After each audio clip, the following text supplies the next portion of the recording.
What's up, Vanguards? This is Booba here. Welcome back to another video. First, I want to thank you all so much for over 4,000 subscribers. It is insane to me how fast we're growing as a community. I cannot thank you all enough. In this video, I'd like to talk about how to get better at anime Vanguards as any skill levels such as early game, mid game, end game. This video can be applied to any other tower defense games such as Tower TDX, TDS, but it's mainly for anime Vanguards. Firstly, we'll talk about tips and tricks, which is recommended for every skill level such as early game, mid game, end game, and is recommended for everyone. Secondly, we go through stats, XP, and traits, which is recommended for early games, such as level 0 to level 10. Thirdly, we go through team loadouts, unit attack patterns, money management, which is recommended for mid-game players, such as level 10 to level 30. And lastly, we go through placement tips, priority usage, status effects, and ascensions. This is essentially useful for every player level, but I think it's kind of recommended to endgame players, such as level 30 to level 50. I recommend watching all of the topics, such as it is really useful, and if you didn't know any of this and if it helped you, just let me know down in the comments. But without further ado, let's just get right into the video.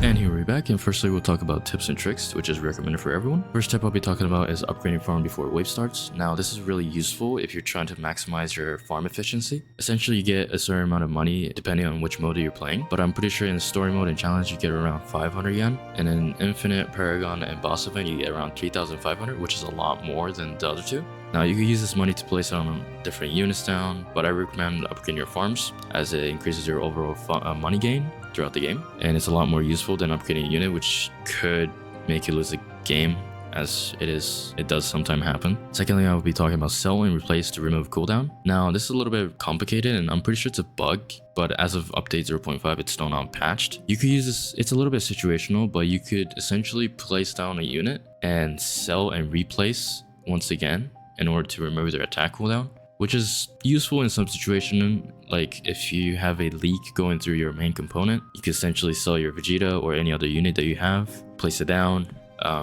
let him attack, sell it, and place him down again, which removes their cooldown. And I know that some people don't know about this tip, and essentially they could use it if you're in a dire situation where a leak gets through and it's about to get into your base. This also applies to when you're upgrading the unit. When they get a new attack, it essentially resets their cooldown.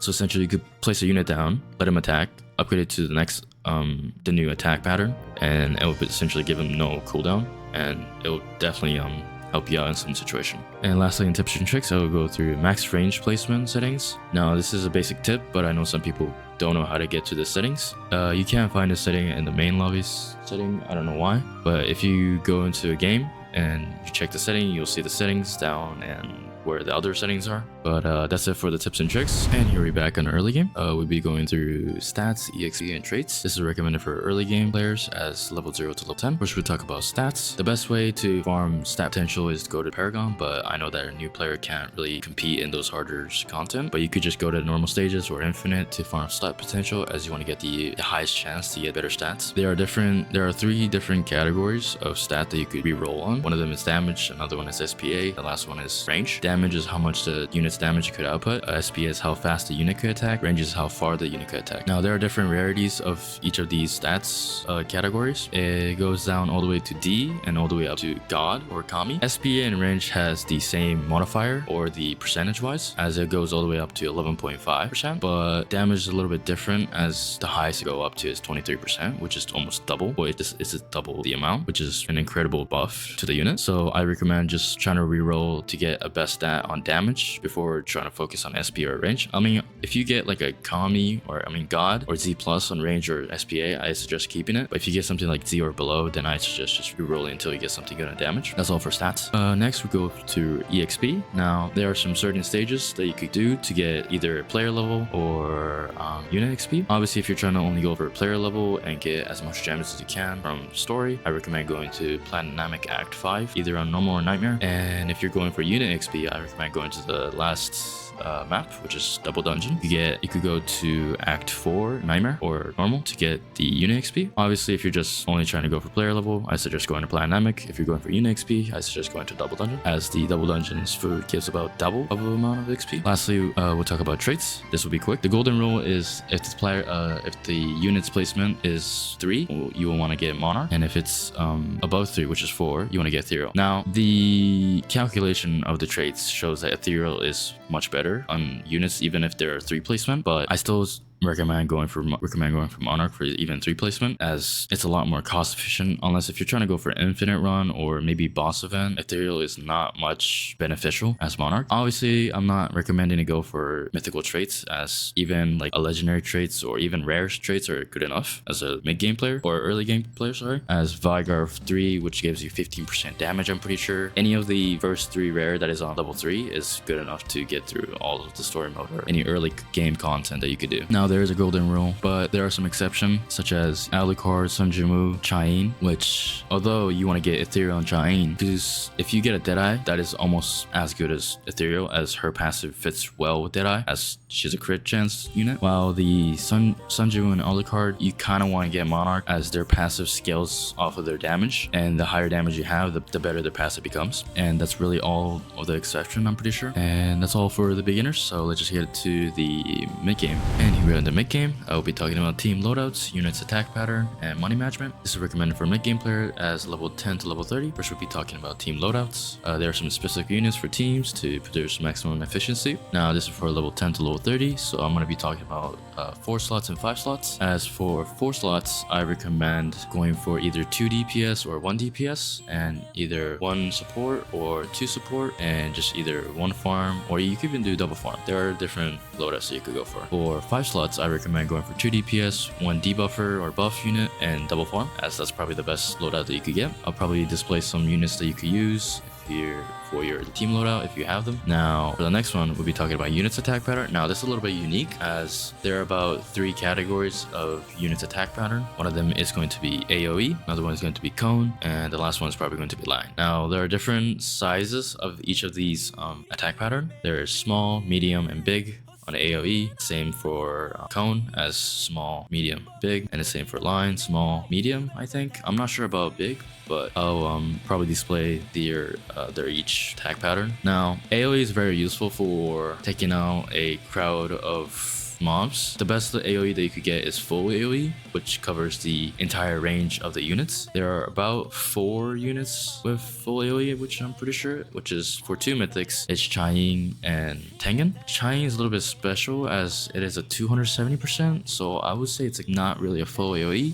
but it could be used as full AoE if you try to manage it right. And for Cone, there are about a few units that has Cone. Cone is really useful if you are trying to take care of enemies early game, but overall it isn't really as strong as AoE. Now, the last one would be line. This is really useful in a map such as Double Dungeon, Sand Village, as they have some path that is in a straight line for a little bit longer than usual. And in those cases, line attacks are a lot useful than either AoE or cone, as they have a longer range and they could damage a lot more units or mobs, sorry. And that's all for the attack patterns. For lastly, it will be money management. I am going to display the best way to farm, or their farm path, in the screen. I got this from my Discord. One of the members has posted this early on, and so I've been using it a little bit differently, but this is probably the best way to get the maximum efficiency of your farm. And so you could use this on either any of the game mode. I recommend using it on like infinite or any other. So obviously, you want to manage your money. If you can't beat the content, I suggest just starting out farming until the enemies around near your base, and so you can set your main component into near the base, which just takes a lot longer for the mobs to get through, and it does take longer to complete the stage, but it will probably guarantee you to win the game, as some of the videos I displayed do show like me making the main component near the base itself. And that's really all that I have for mid game. So let's just get it to endgame. And here we're in endgame. We'll be talking about placement tips, priority usage, status effect, and ascensions. This is essentially recommended for level 30 and level 50 above. This is for endgame player, but it could be applied to anyone else. Firstly, we'll be talking about placement tips. Now, I'll be showing you 2 different options in the video on which one is better. I'll give you a few seconds to answer the question. You pick option 1, you're correct, good job. So the best placement will produce the best outcome of the game, duh. But each unit has specific attack pattern when they're placed, and there are some situation where a unit has a line at first, but then once it gets upgraded, it will go into a full AoE or any other different AoE. If that's the case, in an early game, you kind of want to place down the line and the straight line and set them to last so that they produce the maximum damage output. Now, if they turn into full AoE, you want to place a second down into a spot where it will cover the whole area, while later on you're going to be getting the full AoE update or upgrade, which will then produce the maximum damage output. Another tip I could tell you is debuffer units. You kind of want to place them down in a way where it kind of evens out so that the mobs have a little bit of space where they don't get debuffed. This is due to the cooldown of the debuff the enemy gets, and that you kind of want to try to place so that they don't get affected or they get like unaffected from that, and so on. It will produce a line of debuff where they will continuously get debuffed, but in some short period of time they will not. That will then produce the best placement for the debuffers. That's really all I have for placement tips. The more you do it, the better you will become, and the better placement that you have, the easier the harder content becomes. If you have any questions with placement or any tips that you want to know of placement, just comment down below in the comment section. But that's all I really have for placement for as of now. Next, we'll be talking about priority usage. Now, there are 5 different priority that you can use. One of them is going to be first. The first mob that units, or the first mob that gets into the unit's range, it'll be getting attacked. The next one is closest. Now, this is a little bit complicated priority, as if the unit, it depends on how close the unit's the lane is to. As the closest mob to the unit is going to get attacked, that means that if the units are placed in a line, it will be attacking the closest mob, as this could sometimes disrupt the angle of the unit attack, which is kind of inconvenient. So that I recommend just going for last for line units, so I don't really recommend using closest that much. But there are situations where a unit which has a big circle that could profit from closest, as it could hit the maximum mob count that could be attacked in that circle. The next one is last. I like using the last priority as it is useful for line units, as it will attack the unit will attack the last mob that enters their range, as this will be useful for line units as they will keep on continuously attacking in line or straight line. The next one would be strongest. Now, this is really useful for debuffer, as it will keep on targeting the boss, as you kind of want the debuff to always be placed on the boss, obviously, and so on. That strongest priority is a really strong priority, and I recommend you using it. And the last one is the weakest priority. Now, this is a little bit underwhelming priority, as there's not really much to use, because you could just use the first priority in order to just attack the weakest mob, as the first mob in front is probably going to be the weakest. But there might be a unit that their passive does extra damage to the weakest unit, and so on, that some of these priority could be useful in the future. But as of now, I think the weakest priority and the closest priority is not as much useful as the other 3, but they are some situation where you could use it to further maximize your damage output. But that's all I have for priority, so let's just go on for status effect. And here on probably the most important aspect of the video, we'll be talking about status effect, as there are some few status effects that you should take into factor. If you're a new player to tower defense games, status effects is a very important factor that you should take in consideration. The most important ones are probably going to be bleed, slow, cleanse, repulsion, and stun. Now, 5 of these status effect is a very important factor that you have to take into your games. Bleed is a very strong status effect, as it essentially stops the enemy's regen, which can be a really annoying modifier for the enemy, as they can regen they buff the regen modifier, and so on. The new raid map does have some unit that regens for like 5,000, I'm pretty sure, 2,000, I'm not sure, but that could become really annoying if you just let it go past your main component. It's just gonna go heal all the way up to their full HP, and it's going to be very difficult to take care of it. And this could be prevented by using bleed units such as Alucard, Inosuke, and the new unit Bean. You can perma stack bleed so that they cannot regen at all. That is one of the important factors that you could take into consideration. Another one is going to be probably slow. Now, there is only one unit that can slow in this game, which is Alligator, and it's probably the best debuffer as of right now, as slow could potentially last for 3 seconds, and it slows down your movement speed for 50%, I'm pretty sure. And now that could essentially mean that the mobs are going to take a lot more damage for those extra 3 seconds, and it could change your game outcome. Another one is probably going to be repulsion, which is only used by pain, which essentially just pushes back the mobs. This is really useful for like weak mobs, as it just gives you more time for your DPS to do damage. Unfortunately, repulsion does not affect boss and so on. That's why slow is a lot more better than repulsion as of now. Another one is probably stun. Now there's only one unit that could stun without any restriction, which is Sasuke. Although stun could be really useful, it only lasts about 1 to 2 seconds, which is not as good as alligator. That's why I don't really recommend bringing stun. I just recommend bringing slow unit as most of the time. And so stun could be a little bit buffed in the future so that it could be a lot more stronger. And another one, probably the important one, is going to be probably cleanse. Now this is a new addition to the status effect, as they have now brought a content where enemy unit is going to permanently stun your unit until they're cleansed, as you saw in the raid map. Now I think that they're going to be adding more difficult content such as these in order to counter power creep of units in general, that they're going to be less effective in the future runs, as some of these debuff might be a problem, and they're probably going to be adding units to prevent these status effects, so that power creep could be seen really soon. But as of now, there's only one unit that could cleanse, which is Sakura. She's an epic rarity. You need her to easily complete the raid map, and she'll probably be a lot more useful in a further update.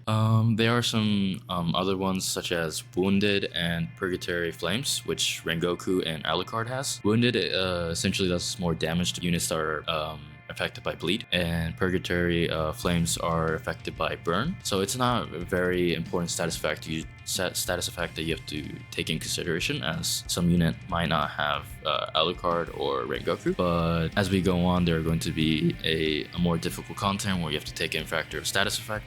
Oh, I forgot about another one, which is shield. You could counter this status effect by just bringing multi-hit. I recommend bringing Vegeta for the best damage output with its cheap cost, but the best one will probably be Sasuke, which is he is a rare and he is a crazy shield breaker, as he does burn damage over time, which is really strong. And I think Sasuke is probably used in Paragon, where they could just stack shield. Well, it doesn't matter even if it's stacked, as Sasuke just does an excellent job in taking care of the shields. So if you're a new player that struggles against shielded mobs, you could just bring Sasuke. He is really easy to obtain. He's a rare unit. But that's all really I have for status effect. So let's just move on to the last one, which is Ascension. And here we go on the last aspect of the video. It'll be Ascension. Now this is a very basic one for in-game player, but I feel like people should focus on ascending their units as fast as they can if they do, because they gain about 10% damage and 5% range, which may not seem a lot, but if you take into factor where if a unit does about, let's say, 20,000 damage, that means they're gonna get 2,000 more damage, extra 2,000 damage. That is a huge buff to the unit, so I recommend ascending your unit as fast as you can. Of course, this is like more of a RNG based, as you might want to go for a unit that is strong, but you can't get the copies of it, which does become a problem. So I'm not gonna say so let's just get to priority usage. Just straight up go for copies, but it is useful to go for copies if you have all the units and so on. That's really all I have for this video. I hope it was helpful. Thank you for 2 of the Discord members that helped me out with the planning out these stuff that I should talk about. But that's all really I have for this video, and that's about it. Yeah.